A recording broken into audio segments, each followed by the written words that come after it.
America, my name is Osei-Frimpong, and you're here at the Black Athenians, and we're here talking about nonviolence, what it works, what it does, why nonviolence as opposed to violence, and why it might be a fool's game or why it might be the only way forward. So the question is nonviolence for suckers?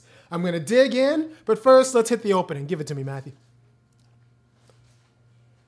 Never change the ways for the world or the government. If I was the president, then I would state facts. You leave it up to me, I paint the White House black and I'm featuring your front. Yeah.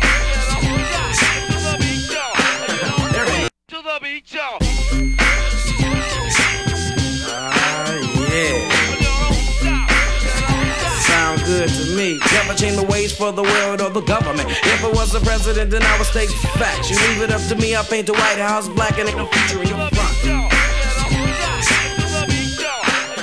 Welcome back. We're doing it. We're doing it right. We're doing black politics at the local level. And remember, the Black Athenians is organized so that the strategies I discussed for Athens, Georgia are fit to be ported to any place there is a large black population that's broke and a large white population that has money.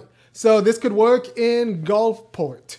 It could work in Bay St. Louis. It could work in New Orleans. It could definitely work in Richmond, Virginia. The more I think about it, the more I think Richmond, Virginia is kind of like Athens, Georgia, except like bigger, more money, more poor black people, and more descendants of slaves. Like there are everywhere there are poor black people and a lot of old white money. This quality of politics is geared towards getting black people their fair share, getting their cut, because the problem isn't us. I'll say that again. The problem isn't us, and anybody who blames black people for being broke actually doesn't take history seriously. And that's a problem. That's a problem for at least me, and it's a problem for us and our communities. So let's dig into it. How do we get our cut? So if it works, and once again, if it works for Athens, that means it's going to work for Columbia, it's going to work for Gainesville, it's going to work for Richmond, it's going to work for Columbus. It'll work for St. Louis. Probably work for Oakland if by the time, and I'm hoping that by the time I'm done with this video, there will still be black people in Oakland. It's not a foregone conclusion. And I'm talking about Oakland, California. There used to be black people in East Palo Alto. Well, I don't know. I suspect that Facebook and Google is quickly taking care of those Negroes. So come on down to Athens so we can hook it up. First things first, let me pay a little bills. Understand that none of this is possible without the concern and forethought of one Broderick Flanagan. He runs Broderick Flanagan Studios, and Broderick Flanagan Studios is where this show is taped every Friday afternoon at 4 p.m. So Broderick Flanagan is a local artist and entrepreneur. That means if you see a wonderful mural around Athens, Georgia, it might be done by Broderick Flanagan. He's also in the business of doing murals. So if you want murals for your place of business, go ahead and Google Broderick Flanagan Athens. His studio will pop up. We're at 585 Vine Street in the Iron Triangle, in Triangle Plaza in Athens, Georgia. He has reasonable rates, and he also travels, once again, for a very reasonable rate. Also, he does bar mitzvahs and quinceañeras, or the art lessons for your corporate retreat, because it's very therapeutic. It's very therapeutic. He's done it all. He's great with kids and adults, and he can help you like work out all of your demons with cartoons. Now, in addition to that, he runs a nonprofit called Enlightened Media Productions, which hooks corporations with black-owned businesses to make sure that their needs are being met in a way that's equitable with the community. Because, you know, 30% of Athens is black, but would you believe that 30% of the contracts that are given out in Athens, Georgia are not going to black-owned businesses? So you contact Broderick. Broderick hooks up your business with a black plumber, with a black roofer, with a black beautician, and with a black caterer, and he will work with that business, with the black business and your white business, to make sure that the contracts that are given out and subcontracted in Athens, Georgia, with a black tow truck driver or a black locksmith are actually distributed out to black people. So you can just go to track down Broderick Flanagan in Athens, Georgia, and he can do that for you. And like I started a few weeks ago, there's one more piece of business I have to do before I get into nonviolence. Like I started a few weeks ago, I grew up in a regular black household, and in our household we had a copy of Jet Magazine. So if you can just, people might not know what Jet Magazine is. I don't even know if Bob Johnson still owns Jet Magazine. So give me the Shirley Chisholm cover of Jet Magazine. I think he might have sold it. He might have cashed out. YouTube will probably tell me. Bob Johnson might have cashed out a Jet Magazine, but I grew up with a Jet Magazine, and that means we saw like respectable people. Do you have the Shirley Chisholm cover of Jet Magazine? All right. Well, maybe you just go because that was just a setup to the Jet Beauty of the Week. Do you have a copy of the Jet Beauty of the Week? All right. So I grew up with Jet Magazine, and everybody who knows Jet Magazine knows that there was a Jet Beauty of the Week, and where we learned about LaDonna, who was, a school teacher who liked long walks on the beach, or maybe she worked at a post office, good government job. She liked long walks on the beach and the Lord, and she was just looking for someone to share her dream with. So I was thinking, you know what? Out of respect for Jet Beauty of the Week, I'm going to have a Black Business of the Week, right? So the Black Business of the Week in Athens, Georgia's Lighthouse Seafood, which is right next door, which again is once again at 585 Vine Street in Athens, Georgia. They do wonderful. We get there. I eat there just about every Friday because I get my fish on Fridays like a good Papist. And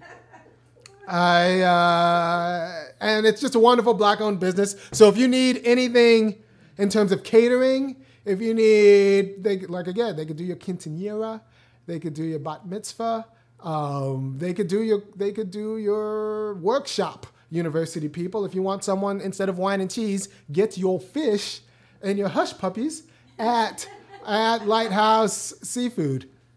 It's great. So patronize Lighthouse Seafood, throw some money, because you're throwing money around, white people, especially in Athens. You're throwing a lot of money around, and some of it can go to black businesses. Because the reason why more of it doesn't go to black businesses is because you terrorized us out for the last 150 years. So one way to give back is at Lighthouse Seafood. And then that's not going to be enough just going to Lighthouse. It's a start, but it's not going to be enough. We need actual real contracts. The question is, how do we get attention? How do we get the quality of policies we need for black people to get their cut of the $8.5 billion plus that's generated in Athens, Georgia? That's the GDP of Athens, Georgia. How do black people get their cut of it? And how do we get the policies that will force businesses to do business with black-owned businesses? I'm going to need the Mercer Baratheon clip in a few seconds, so get that ready. The question is, do we resort to violence to make sure we get our cut, or out of protection? Because everybody used to say, there were black businesses in Athens and there were black businesses in the United States before integration or before whatever. There were black businesses. But you know what happened to those black businesses? We don't have a picture of Black Wall Street. But you know what happened with black businesses when there were black businesses before integration, before we actually took political power? They were burned and taken down. For example, in 1921, the most famous example, but not the only example, just the most famous example, is Black Wall Street in I want to say Tulsa, Oklahoma. Black people were doing all right then, until white people decided that black people were doing too well, so they took it. And they took it, and then when they didn't, and then they took it violently. Then the guns came, and then apparently, if I'm to believe what I'm told by my elders, we were in it for a while, and then the planes came with bombs, and that pretty much did Black Wall Street in with bombs. So the question is violence gonna get us what we need, or do we need something else? Right? So I'm going to tell you a little bit about why nonviolence is important. And then we're going to show why it might not work for the American situation with respect to black people and white people and making sure we get our cut. And then I'm going to show why it can work if we think about it in a different way. All right, so I teach philosophy and I study philosophy. I'm a PhD student in philosophy at the University of Georgia. And I teach philosophy. This semester was an intro to philosophy, and we did a section on Gandhi, and I read more Gandhi than I was used to reading. And it was actually pretty provocative in quite a few ways because Gandhi inspired King for certain reasons, and it's pretty provocative for a few reasons. But make no mistake, give me a picture of Gandhi. Make no mistake, Gandhi, who's about to appear over my left shoulder, Gandhi is a huge jerk. Gandhi was a huge jerk. And black people who study black history know that Gandhi was a huge jerk. Because when he went to South Africa and figured out, like, like nonviolent resistance is the resistance we need because we need to talk about conversion instead of coercion. When he went to South Africa, he was fighting. He went to South Africa a dandy. He went to South Africa straight out of Cambridge. His people were a lot like the University of Chicago. I was about to say University of Chicago. I did some school there. But University of Georgia people, well, they came from like middle class, upper middle class, not like super rich, but like middle class, upper middle class. And then they gathered a little bit of money and sent Gandhi off to Cambridge, where he became a lawyer. And he came back. He was fancy. He was also very shy. So he wasn't very good in court, but he was fancy and he liked his nice things. And he came back a little bit of a dandy, right? So he goes to South Africa, a bit of a dandy, kind of an elitist. He went to Cambridge, probably came back with a fake English accent because a lot of people who go to England for a year or two, a little bit of school, come back saying with a fake English accent. I don't want to hear any Negro from the United States calling a trunk a boot or a schedule. No, you spent a year in fancy-ass London. Don't pretend that you come back with an English accent, Laquanda. So Gandhi comes back a dandy. He likes his nice clothes. He likes his nice things. He thinks people should treat him a certain way. So he goes to South Africa, and would you believe in South Africa, they treated him like they treated us. So he goes to South Africa with his fancy degree, talking about, I'm a lawyer, and expected to be treated a certain sort of way. And he's like, you know what? They treat me like Negroes, and I do not like that. I did not go to Cambridge in order to be treated like a regular black person. I want to be treated like a citizen of the empire. I want to be treated like an imperialist, like I am. I want to be treated like a white Brit, not what black South African. And you know what? Not just me. I want all Hindus to be treated like white Brits, not South Africa. So what he was fighting for when he was in South Africa was for Indians to be treated like white people, distinct from black people. So to this day in South Africa, black people hate him. They didn't need that guy. He was working for a class advantage, and that was where he is. And so Gandhi, at this point in time, honestly, he is not unlike a lot of nouveau riche black people who actually aren't nouveau riche, because what they have, they spend on credit what white people spend with cash. But like a lot of black people, and we all know some, go off to some fancy school or go off to college and then become too good for the block. And they want to make sure that everybody knows that they're supposed to be treated like white people, not like Tyrone. In fact, call Tyrone and get your... So that's a problem. And that's a problem. And this is why Gandhi was a huge jerk, but he's jerk in a productive way because he did work on himself to realize that that wasn't the way to be. So this is going to tie into a story I told a few weeks ago about the NAACP meeting I went to, where the NAACP meeting, and by the way, you should join your local NAACP. It's a very important organization for a few different reasons. We might do a show on why you should join your local NAACP, but you should join your local NAACP. However, at this NAACP meeting, they were lamenting that black people, there weren't enough black civil rights lawyers in the community. And they said it's because all of our people want to be ball players or hip-hop stars. And then quickly they turned to like, actually, we have black lawyers in the community. The problem is they're all about the money. They're all about the money. My man Raphael just walked in. So it turns out that we were producing black lawyers, except once black lawyers got out of law school, they thought they were too fancy to help out black people. Oh, wow. And that's a problem. Oh, wow. That is a problem. You go to a little fancy school, then you forget that you're black. See, the first thing you're supposed to do, am I on? No, you're not on yet. Look. Watch me now. All right, Raphael's got something to say. Raphael, come up to the mic and give the people your piece. Well, look, see, I don't need the mic. I just need to say this because it's beautiful. Bro, you about the most beautiful person I ever met in my life. See, you got the wing behind it. All right, now fly with me. Because right about now, it ain't time for me to interrupt the conversation. There's going to be time for you later on. No. Yeah. My interruption had already been done. Now it's the interruption. Right. Look, now check me now. All right, Raphael. How did Chuck D say it? How did Chuck D say it? And Karis one and Rakim, Eminem. You got to go to the microphone. The people got to hear you at home. Bro, at home we are at home.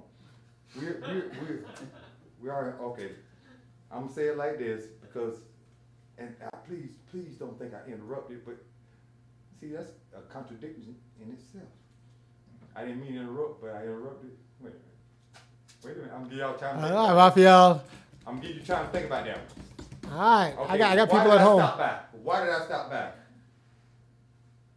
Because you asked me to, drill sergeant. I did. You're gonna get your own segment in a few weeks. Look, you say you're gonna give me 15 minutes. Yeah, in a few weeks. 15. Yeah. But look. All I gotta do, we're gonna do a question and answer. We'll do Raphael, you got to go to the mic, or I'm going to cut you off. All right. You got to go to the mic, or I'm going to cut you off. I got people at home. All right. Watch this. Now, I told you I can set this up better. Why I got to trip over these damn cords? It's a way you can wrap them up. I suspect Raphael. No. The microphone's right there. The microphone's right behind you. Right behind you. The microphone's behind me. Right here. All right. But look, I can't get you to go. Is it a sure or is it a? All right, Raphael. I'm gonna have to keep going with my presentation, unless you got something real quick to say. Real quick. And you say it in the microphone. I'm saying it in the microphone. All right, real quick. Give me what Chuck T had to say. Real quick. What did Chuck T? In the microphone. Yes. If what I'm saying ain't right, then what's left? All right, Raphael, everybody. He's coming back and going to do a segment with me in a few weeks. I'm about to leave, but did I leave? Oh, he left. Wait. He just left. All right. So Gandhi starts off, peace, man. I'll see you in a few weeks. Hey, bro, in a few minutes. A few minutes. Get your segment ready. It's going to be hot. So Gandhi starts off a dandy, kind of like these new Negroes who just went to law school. They come out. They're all about the money. They're about the money. And they're not about the civil rights work. And they're definitely not about the civil rights work pro bono. And so at this NAACP meeting, we were being lectured on how there aren't enough lawyers, but no, it's actually there aren't enough lawyers who do it for free. The issue then isn't there aren't enough black lawyers, it's that we didn't train them to be the kind of people who care about the community, who understand that the black problems are America's justice problems, and that real wealth, not just individual money, real wealth is a community property. Real wealth is being able to go to your friends and be able to borrow 10 G's just to hold for a while, and maybe you get it back to them, maybe you don't. You know who can do that? People with real wealth, and honestly, people related to white people. There's money in those churches. We're related to debt, and honestly, in a lot of college educated black people, we're related to student loan debt. So we need to be honest about the problem is in how we reproduced.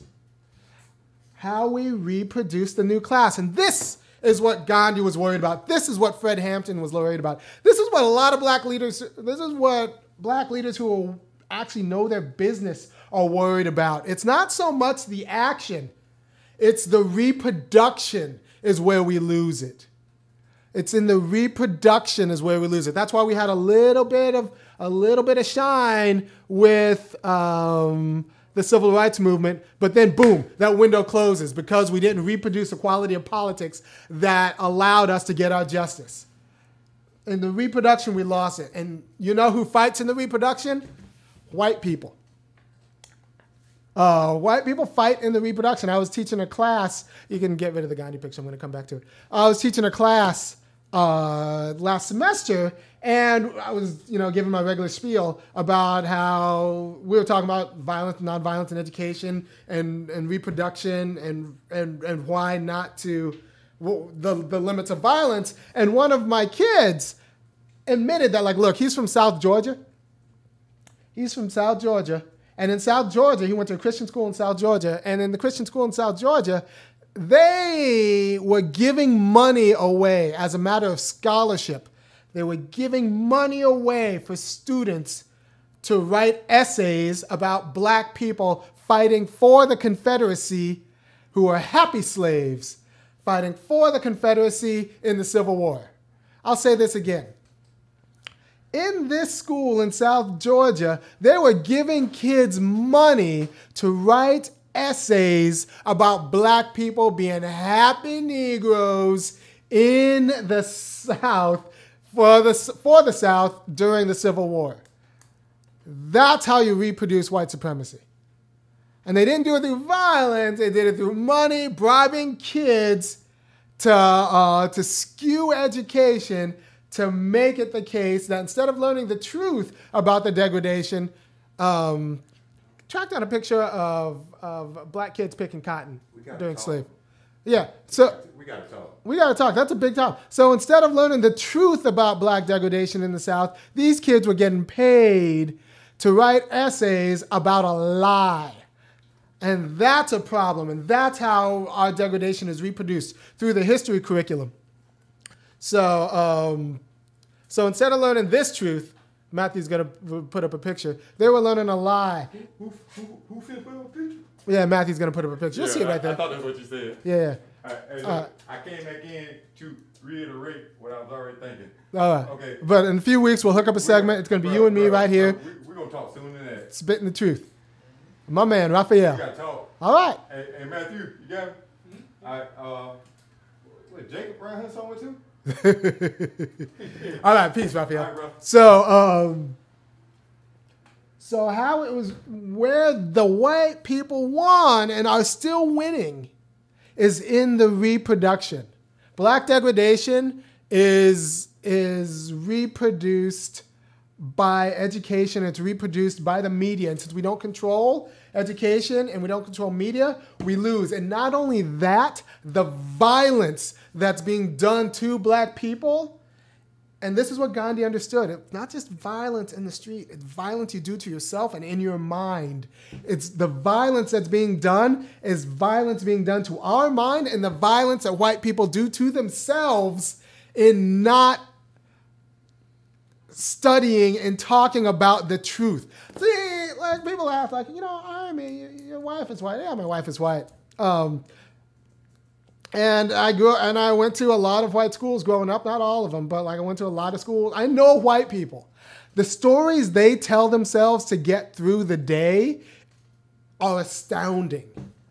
The fragility in the white community that they tell themselves to get through the day are astounding. And as long as we let them tell their stories to themselves, one, they'll all be on, antidepressants or whatever to get through the day and end up in horrible marriages and stuff. But also we'll continue to be degraded. So for any of us to be free, we need to stop telling ourselves stories.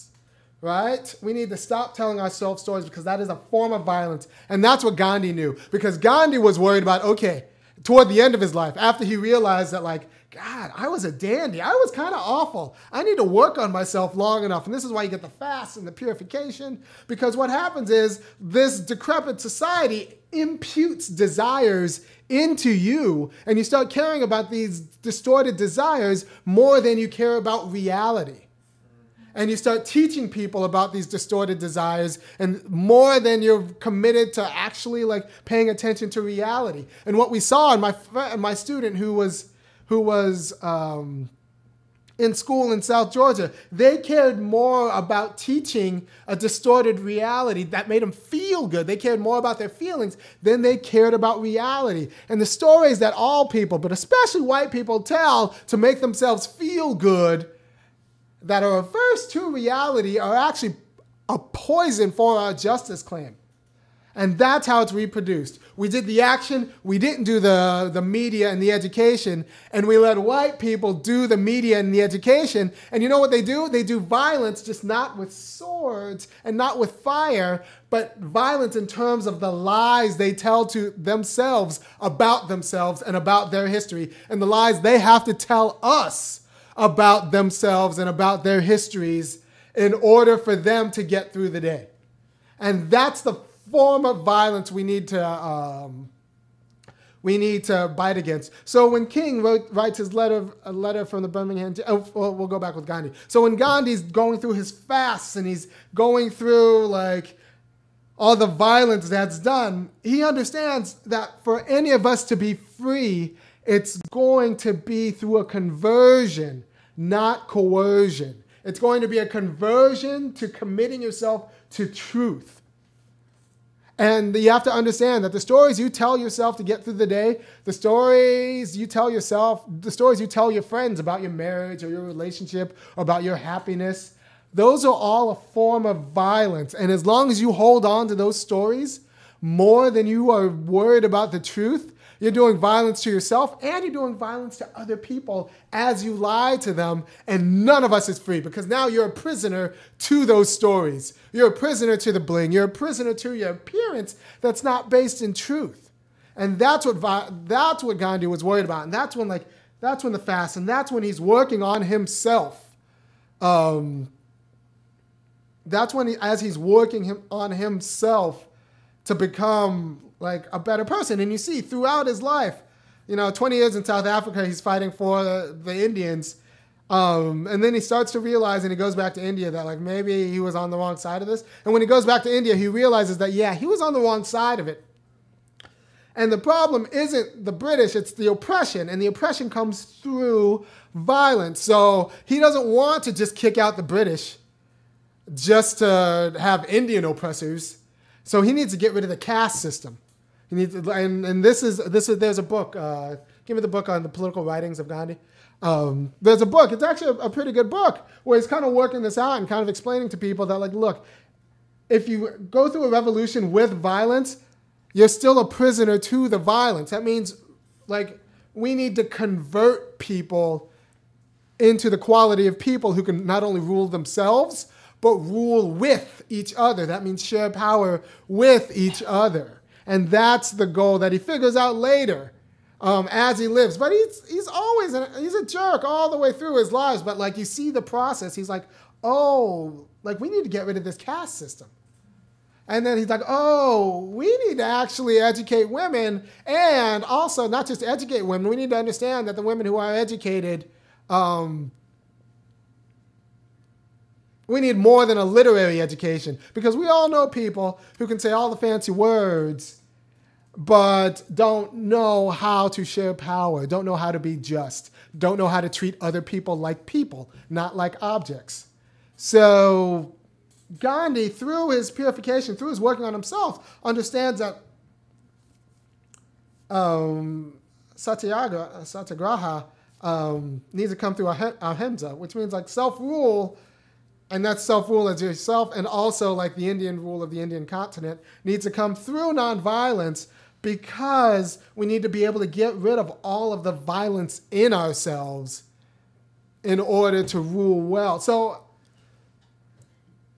you have to understand that the black lawyer who goes to law school and comes out and now wants all of the bling and all of the shine and all of the fanciness of a law school degree is still, that's a form of violence. That's a form of violence because they're not being honest, especially if you're still paying off loans. You're not being honest about your situation. And you're not being honest about your people's situation, and you're not being honest about America's problem, why we actually need you to be a lawyer. So if you understand that for us to be free, For us to be free, that means getting rid of all oppression. That means the oppression in us and the oppression that by people who look like us. There's this great article I read. It came in 2014. If you go to my Facebook, I posted it last night, about Kamala Harris when she was the Attorney General. And she looks like us, right? She's a woman, and she's black, and Black Girl Magic was supposed to support Kamala Harris. But there's this article that came out in 2014, 2015, 2014. Like I said, it's on my Facebook, so you can just go and follow me or whatever, about how she directed her office to advocate for prison labor, right? Being paid anywhere from 30 cents to 55 cents or maybe $1 an hour. Because right now, prisons, right? I want to say right now, as we speak, as I film this show, prisoners are fighting fires in California for probably a whopping 50 cents an hour. Maybe once they get the black lung, they get that $2 an hour. But I want to say 30 to 40% of the firefighters in California are prison labor. Because when you're in prison, the guard will say, like, look, you don't have to fight. You don't have to go out and fight this fire. You could go to solitary confinement. And nobody's there to save you. So Kamala Harris was advocating for this system because, and it's a great article. It's in the LA Times. Just put in LA Times, Kamala Harris, prisoners, or go to my Facebook, because they needed the labor. They're like, well, the prisons run better with prison labor, and there are all these public projects that need prison labor, including firefighters. And that's your black senator, California, who is advocating for that. And that is a form of violence, and that's not freedom. So that means when black people get in your half black, half Indian center, that means when black people get in a position of power, unless they've gotten rid of the violence in themselves, and that means the lies they've told themselves about the responsibility of America's problems, then they're just going to be an oppressor in blackface. And we need to get rid of that. So we need to take the reproductive principle correctly. We need to take the reproductive principle seriously, because that's what the civil rights generation didn't do seriously. That's what the Civil War generation didn't do seriously, because I showed the video before. Actually, we're going to show it again. Find the UDC video. Is it there? Yeah, it's a red one. Go ahead. So these are people who take the reproduction seriously. They did it through nonviolence, and this is how they won. Give it to them. That's from History of Georgia, a textbook published in 1954 that was taught across junior high schools in Georgia for decades. That sort of language is part of an intellectual movement called the Lost Cause, a distorted version of American Civil War history that's been prevalent in the South for a long time. It took shape soon after the defeat of the Confederate States in the war, when Southern historians like Edward Pollard and former Confederate General Jubal Early started preserving the South's perspective through their writings. They framed the Confederate cause as a heroic defense of the Southern way of life against the overwhelming forces in the North. That narrative has a few basic tenets: the glorification of Confederate soldiers who died for a cause they believed in, the belief that slavery was a benevolent institution, and maybe most importantly, that slavery was not the root cause of the war. The Lost Cause is one of the most notoriously effective efforts to rewrite history, and it was done by the losing side. So how did it become so deeply rooted in Southern memory? Blame the United Daughters of the Confederacy. The UDC was founded in Nashville in 1894 to preserve Confederate culture for generations to come. The women who made up the group descended from elite antebellum families, and they used their social and political clout to spread the pro-Southern version of the war as real history. You've probably seen their efforts to honor the Confederacy, but maybe you didn't know it was the UDC. They're the ones who covered the Southern landscape with memorials for Confederate leaders and soldiers. They used their fundraising and lobbying skills to pressure local governments into erecting monuments in prominent public spaces like courthouses and state capitals. Installed here next to the state capitol by the United Daughters of the Confederacy. The United Daughters of the Confederacy donated this memorial to the city back in the 30s. They put them along roadsides and in parks. Any place that was remotely relevant to the Confederacy was memorialized. By the early 20th century, the UDC had 100,000 members and chapters spread all over the country, but mostly in former Confederate states. And there's a reason they grew so quickly during that time. So we're talking about roughly 3 decades after the end of the war, and the Confederate veterans themselves are beginning to die off. So there is this push to find ways to commemorate it, because the big challenge by 1900 was there's a new generation of white Southerners being born, and they never experienced the war years. That push is visible. Most of the Confederate monuments were erected during the UDC's height of influence. There's a rhetoric around monuments that we want to get this thing built before all of that generation has died off, and the reason we want it is to teach future generations about those men. Dr. Karen Cox wrote the book on the UDC, and I asked her if it was fair to say the group established the lost cause as historical fact in the South. Oh my God, yeah. They were the leaders of the lost cause into the 20th century, and they made it a movement about vindication. Just to give you an idea of how effective they were, they successfully lobbied for a Confederate memorial in Arlington National Cemetery, which U.S. President Woodrow Wilson proudly unveiled to a cheering crowd. Now that's influence, right? Monuments are the least of what they did. What? I mean, they are the most visible and tangible, but the work with children was far more influential. It turns out a central UDC objective is shaping how children think about the war and their Southern heritage. One of their most powerful tools? Textbooks. Take a look at this pamphlet called A Measuring Rod for Textbooks. It was written by the illustrious Southern historian Miss Mildred. All right, so those are people who took their business seriously. And how was that violence? And let me tell you how that's violence, because a lot of us are actually guilty of the same thing. They cared more about their feelings and honoring their husbands and making sure that their sons didn't feel badly about themselves, or that their grandfathers died, their racist grandfathers died feeling good about themselves. They cared more about that than teaching and reproducing the truth. And that's the violence. That's the violence. And then they have to lie to other people about how this is the truth, knowing that it's not, but knowing that it also makes their kids feel good.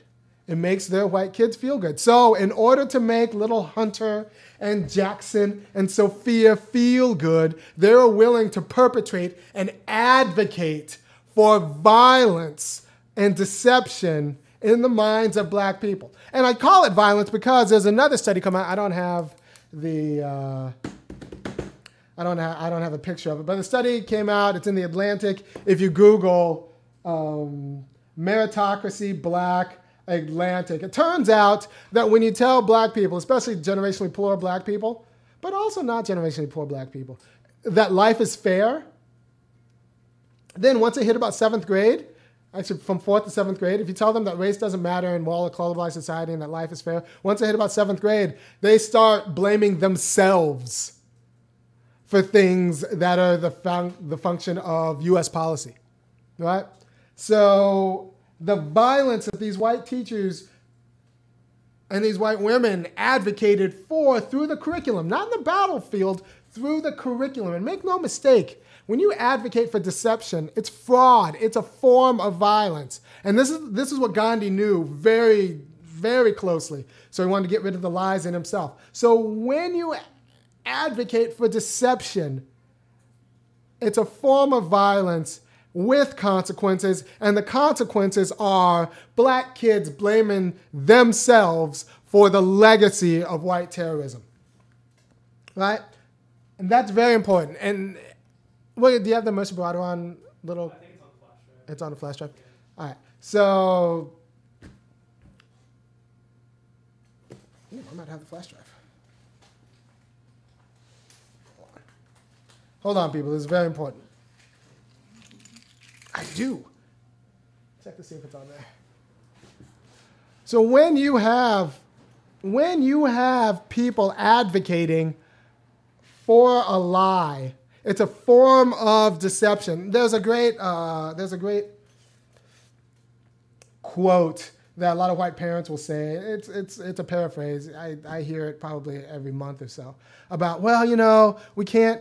I would send my kid to a school with more than 10% black people, but I need to do what's best for my kid. So I don't want to sacrifice my kid for my political beliefs.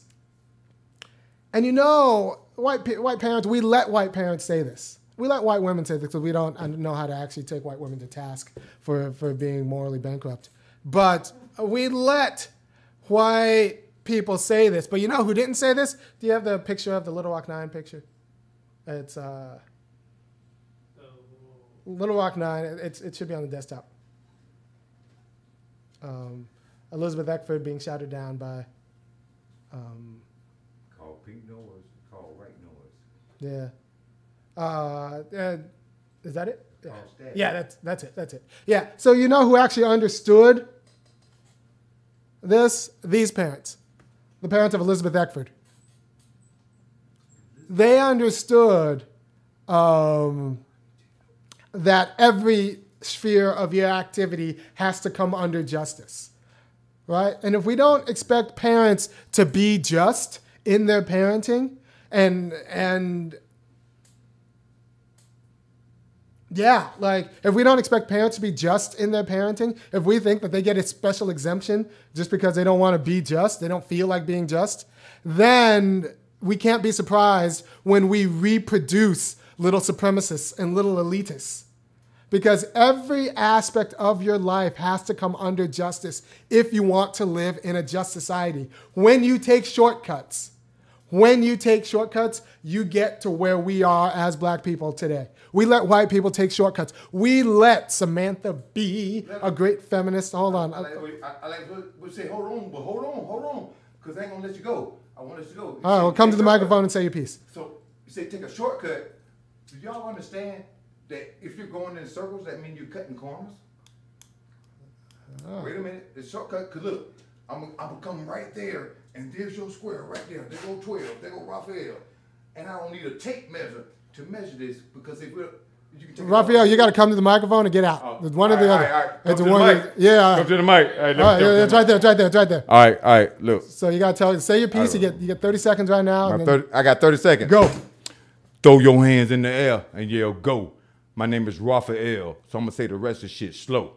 If I speed, I know we going to blow the hell up. If I slow it for y'all to catch up, hell no. It's wicked when they kicked it. No need to remix it, because we prefixed it, reversed and switched it, performed like perfection, section for section. I'm going to keep connected. You guessing what's next to? My blood pressure rising. I damn near lost it. I'm going to hit the ground burning, and I will wake up frostbitten. Now, if I explain, I can't contain my pain.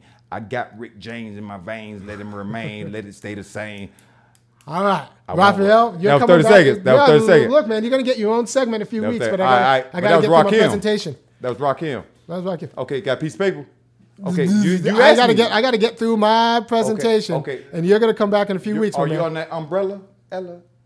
All right. So you have to understand that the violence, that telling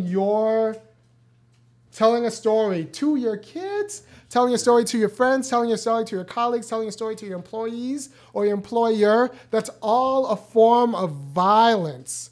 Because not only are you lying to yourself, you're lying to them and distorting their reality. This is what Gandhi knew when he was trying to preach nonviolence and throw out the British in a way so that the Indians, when they came to rule, could actually rule. And that's what we forgot. So now, what few black people who actually have shine don't know actually how to rule, because we haven't been honest about the conditions. Raphael, I have to finish this, Raphael. Look. You're about to lose your segment in 15 weeks. My segment. All right. My segment? Okay. I did that. I did. All right. So you have to understand. When you say the end, I'm going back to the topic. Now what? No. We have to do this. We have to drop it. And thank you for allowing me this time, because I believe in giving the people time. Now watch. I believe in giving. Okay. So you really want to hear input on what you want to hear? Okay. Not today. There's going to be a studio time. No, exactly. Please, just give me that second. All right, man. Black people don't get enough time, but you got in 30 seconds. I'm reclaiming mine. Remind me of the topic. Drop the topic right now. The topic of the whole nonviolence. Nonviolence in the political. How does it go? All right. So I'm going to keep going. wait, I'm going to keep going. Let me finish my presentation, then you get the microphone. Sorry, Raphael. I've already thought about what I'm saying. What I'm saying is nonviolence that and political what? And we they some need- suckers. we need And they some suckers.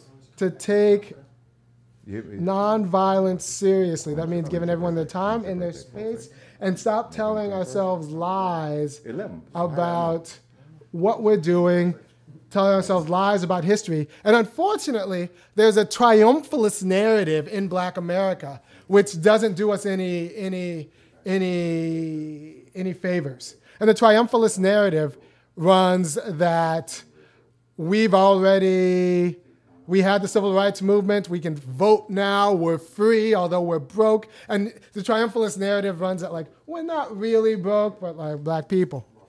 According to the numbers, we're broke. And so the triumphalist narrative we need to get rid of because it's a form of doing violence to ourselves, and we do violence to our kids. And this is what I blame insofar as I do blame baby boomers, this is what I blame them for. They lost in the reproduction. They told the triumphalist narrative as opposed to the honest narrative about we haven't gotten to where we need to go yet. And they don't say baby boomers, I know it. Even when they don't admit it, I can just tell by the way they talk. They're still scared to say be honest in front of white people. They're scared to be honest in front of white people. And that's a problem. Now, it's understandable insofar as they saw a lot of good Black people get shot. And then they saw a lot of other good Black people die broke. But insofar as they're scared to be honest, both in front of white people and with white people not in the room, they do a violence to the people around them and their kids, right? So that's a form of violence, that deception. You're lying to yourself. So let me tell you what nonviolence isn't. It's not safe, right? A lot of people confuse nonviolence with comfort, confuse nonviolence with safety. No, that's not true. Nonviolence means you take the punishment. That means you look in the mirror and you're honest with yourself, like about where you are and where you're at. And also you're honest with other people about where you are and where you've made mistakes. And also you take the punishment of going outside and seeking truth and you take the punishment. You take the jail time. You take the police clubs, if that's what comes to it. But it also only works with a press. It only works if you can get the truth out there, if you can get the standing violence out there, and you can tell people about what violence looks like in the lies they tell themselves. If you can get that out there, then you could actually lead the kind of conversion that'll make us true. And this is why we're going to give me a picture of King in jail. So this is why, and when Gandhi says this, he's right. He's like, look, the government uses jail as a form of fear. The government uses your fear of jail against you. And this is what King, actually, give me the mugshot.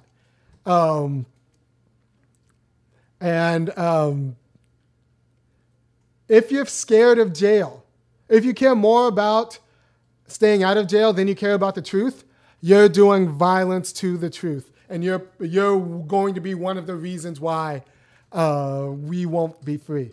You can't be scared of jail and still be just and still be good. You can't be scared to send your kid to a Black school and still be just and still be good. You can't be scared of telling yourself the truth about yourself or the truth about your parents and still be just and still be good.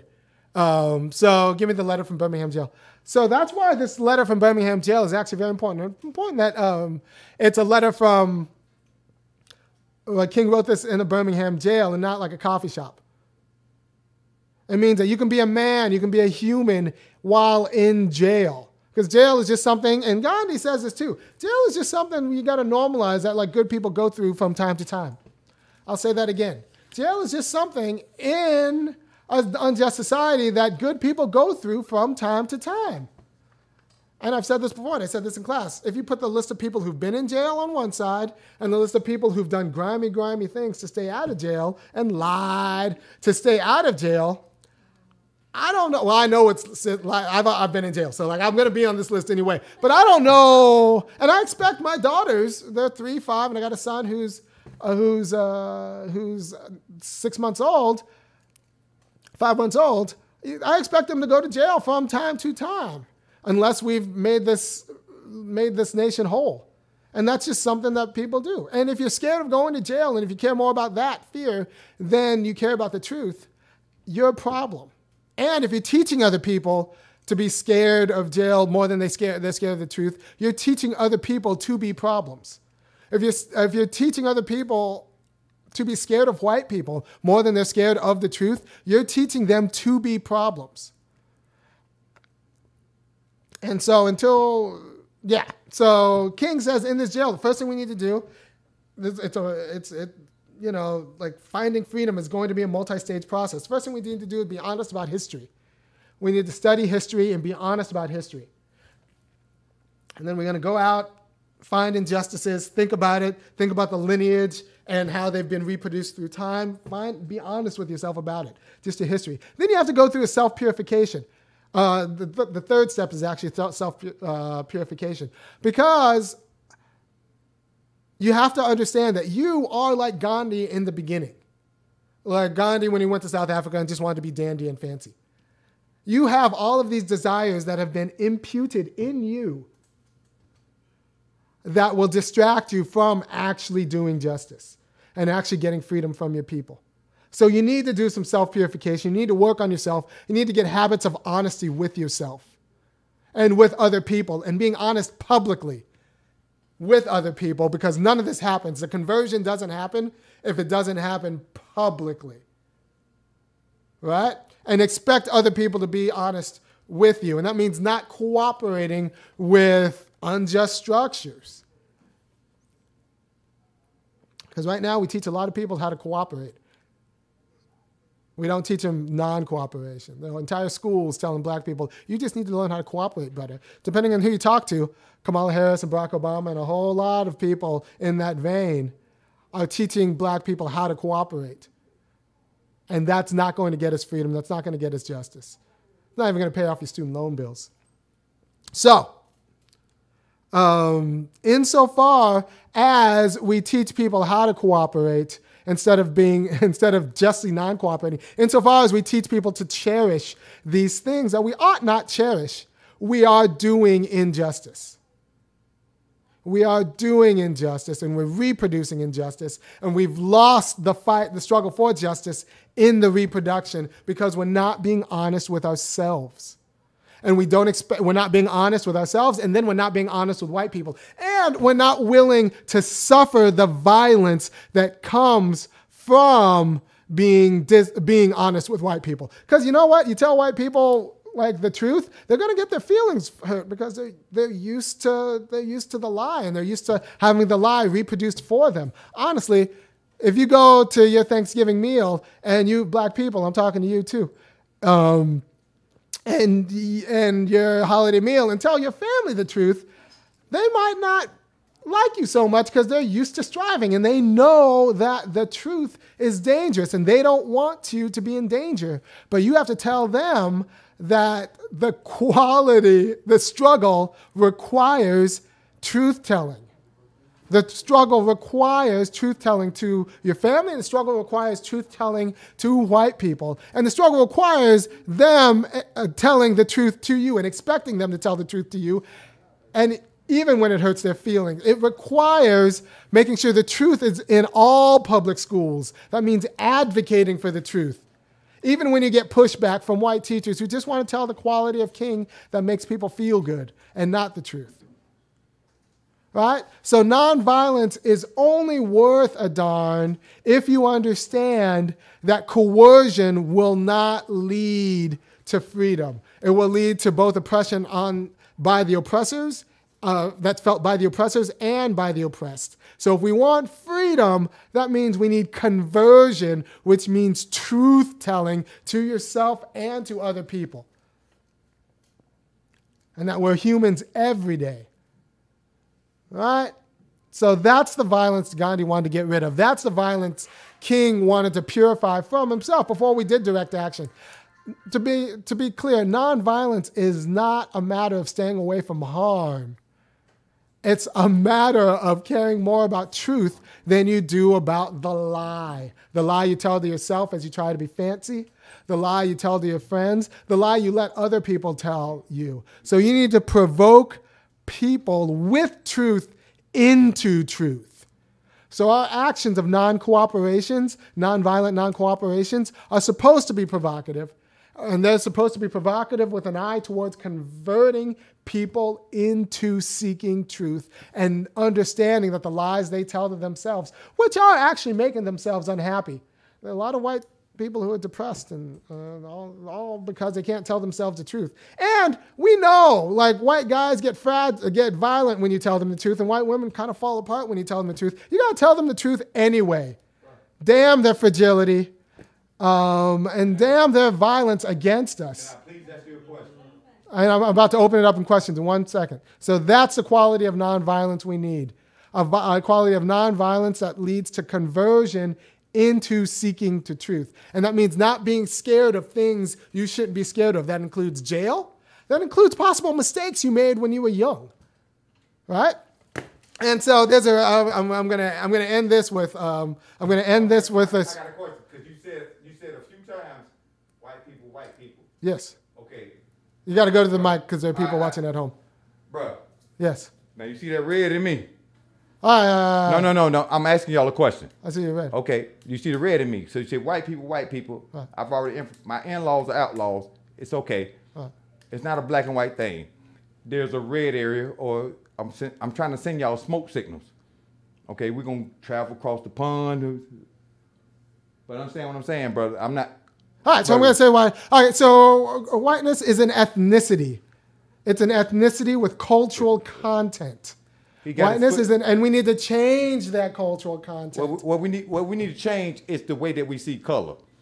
Because if it's so white, you don't see nothing, that's bright light.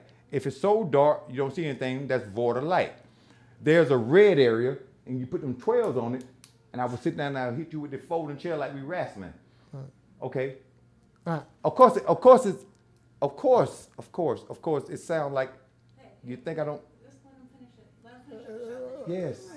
This is a show, Raphael. This isn't about you. It's not about you, man. No, it's not about me. You're making it about you. It's about us. Let me finish this show. You're gonna get your segment in a few weeks, man. Everyone's got a time. Wow, I missed everybody. I missed y'all. The violence is in the stories we tell ourselves about ourselves. The violence is in the stories we tell ourselves about ourselves. The violence is in the stories we let other people tell about us, as opposed to the truth. And we will only be free if we hold people accountable to the truth. But you're not going to be able to hold people accountable to the truth if you're scared of the fallout. Once again, you're not going to be able to hold people accountable to the truth if you're scared of going to jail, if you're scared of losing your job, if you're scared of keeping white people happy, because a lot of them are very fragile flowers. They're not ready for the truth. You got to give it to them anyway and expect them to give it to themselves and give it to you, the truth, anyway.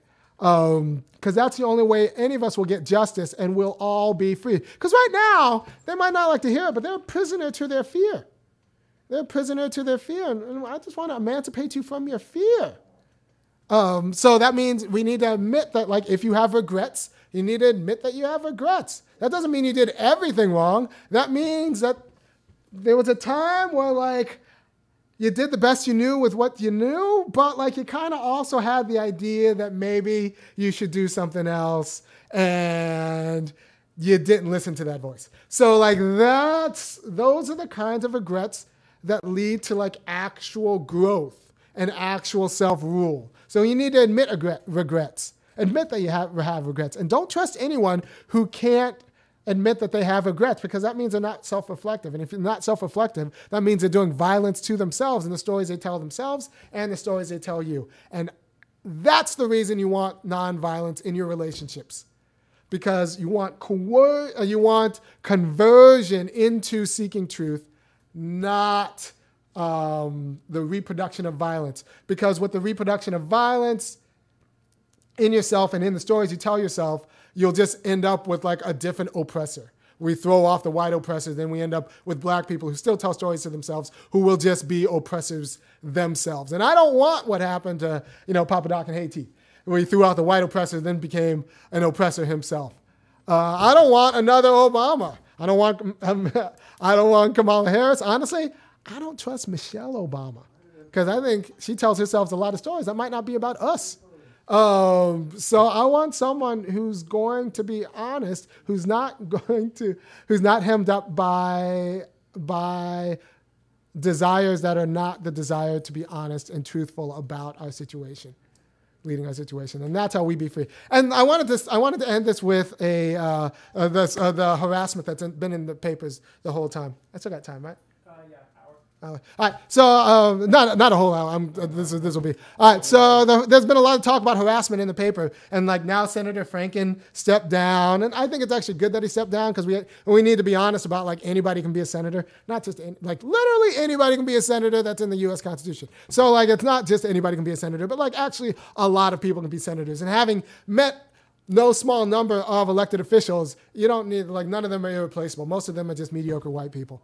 So it's good that he stepped down. However, there will always be sexual harassment in the workplace and in life until we're honest about the perks of, going out with a millionaire. There's this great article by Allison Benedict, but I want to say Slate. It's on Slate, so if you just, about how she dated her boss. She was 23 years old. Her boss, asked her out inappropriately. She dated her boss inappropriately. He kissed her without asking for her consent. And now they've been married for 14 years and have 3 kids, and she's happy as a clam. And I'll tell you, I'm from Hollywood. I'm not from Hollywood. I'm from LA.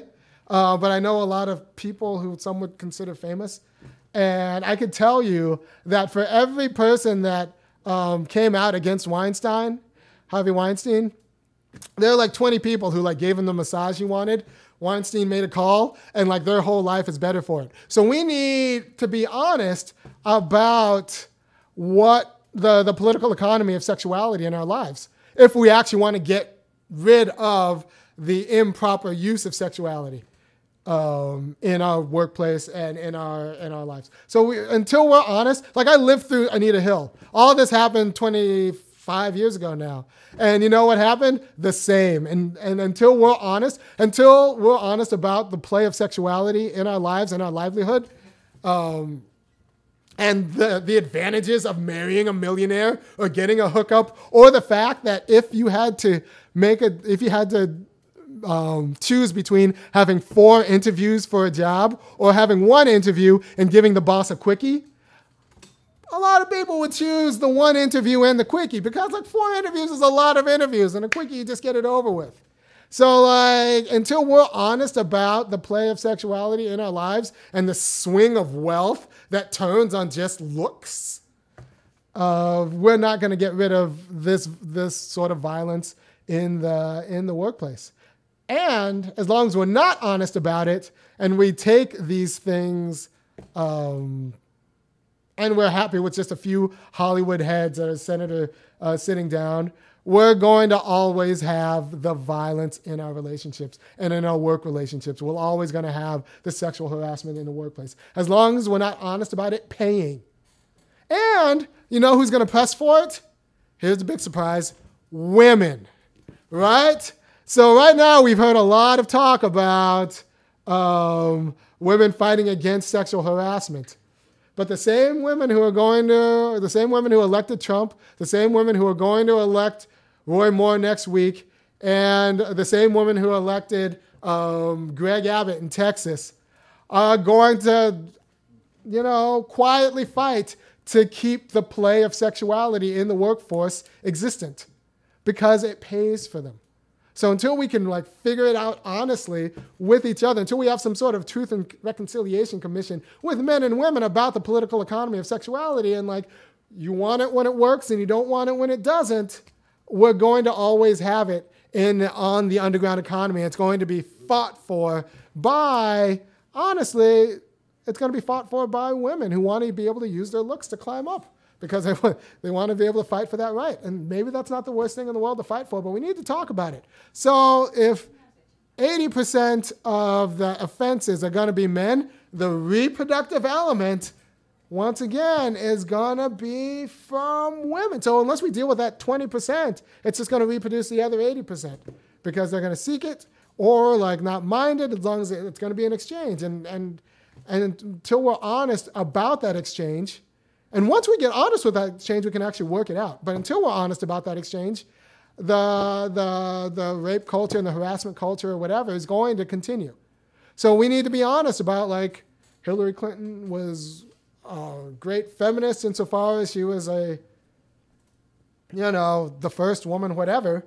But she also, when it came down to either believing Juanita Broderick, that Bill Clinton raped me, Hillary Clinton, Juanita Broderick, I don't have a picture, but she said, Bill Clinton raped me, Hillary Clinton tried to shut me up about it, and that's the way it went down. Until we're honest that, like, that makes sense. We all know Bill. We all know Hillary. Until we're honest about that, and as long as we're uncritical in supporting Hillary about the fact that she was totally covered up the rape of Bill Clinton. And I'm old enough to remember, like, she didn't need to throw Monica Lewinsky under the bus for the sake of the patriarchy. She did it because of the perks of being attached to Bill. So Bill abused his power. She backed him. And now that I'm much older than 24, I look back. She was a kid, and he was the president of the United States. And women who backed Hillary Clinton for throwing Lewinsky under the bus, you should be ashamed of yourself. You're part of the problem. So until we're honest about that kind of patriarchy, we play it when it works, then we're not going to get rid of patriarchy in all of the other aspects of our life. And then once we get honest about that, we can actually work out a system that will actually work. So I'm going to give it up to the audience for a few minutes, and then we're going to call it a wrap. What do you have to say, Raphael? Oh, where should I begin? Yes, in the microphone. You got a handful of minutes. No. Please, y'all can see. Oh, you got to go? All right. Hey, but look, let's terrify him. This is going to be terrifying because I look around. What do you see? Ooh, where should I begin? You got to begin quickly, though, because I got people. Well, that's what I'm saying. I want to keep the show tight. We need to rap. What's the first thing in your mind? First thing on my mind right now is we're better together. Yeah. Okay, to get her was the first word I learned to spell, and my brother taught me that. Together. All right. But we have to be honest with each other if we're going to be really together. All right, but this is what I'm saying, bro. So to be honest with you, ask me the first thing I see everything. Okay, and everything I see, I can do. Okay, and it's beautiful, and I already see how it's set up, but I need help with it. You want me to be honest? Of course I need help with it. They told me a long time, boy, you damn crazy. You can't say what you're saying because you can't get away with it. Look, I'm saying all the things I'm saying, and I'm getting away with it. I'm saying, worldwide, and I need you. If you want me to keep getting away with it, YouTube, let me give a quick plug. If you want me to keep getting away with it on YouTube, I need you to go to thefunkyacademic.com. Go kick down $5 a month, $5.15 or $50 if you got that, and so I can keep everything going. Okay, hey, and what we need to do is stay together now. See, this is gonna put us on the map right now. Right. What's up? Because you're already there. Because I already saw that, and I'll be. Yeah. What do you need, Raphael? What's up? When they put us together. All right, we're gonna do it. In a few weeks, Raphael and I are gonna do a segment together. But now I'm gonna cut out, and I'm gonna say thank you. This only works if you tell all of your friends about what we're doing here. This only works because nonviolence only works with media and education, and that's what I'm doing right here. And the intervention we need for the conversion we need into freedom is going to come through media and education and advocacy for telling the truth and getting black people to tell the truth and organize and expect white people to tell the truth so we could figure our problems out together. And once the truth is out, it'll be easier for black people to make their claim to get their cut. But we need to be honest with ourselves and honest about where we are and honest about what got us here. And we need to tell our kids the truth. And we need to not be scared of people who are scared of the truth. Even if those people control your jobs, if those people control your grades, if those people control your mortgage, it doesn't matter. You need to be beholden to the truth for any of us to be free. That's it. Get me out of here.